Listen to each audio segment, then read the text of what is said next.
We all love having certainty. I mean, I know I do, especially if it's 100% sure thing.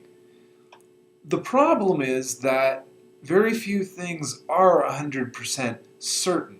So we need to be able to talk about arguments in terms of probability and whether we are willing to accept the premises of our argument based on probability, not complete certainty. There are some instances where we can benefit from complete certainty, but most of the time we're talking about probability, the likelihood that something is true.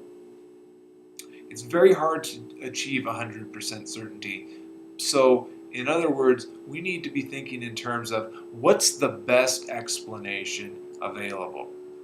So, we can do that by looking at the support that we have for our arguments and asking the question, is this argument acceptable without any further support?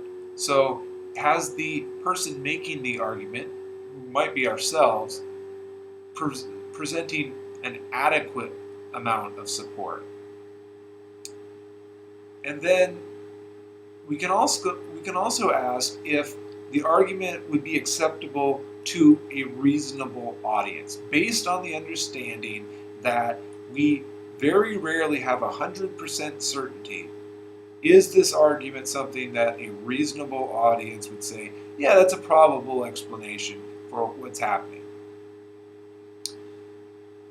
And then finally, we can also think about whether or not there is evidence that contradicts the argument. So if there is no known evidence to contradict the argument, and it looks like we've presented a very adequate amount of support and we're very close to a probable explanation, then we can rest assured that we've probably got a pretty strong argument.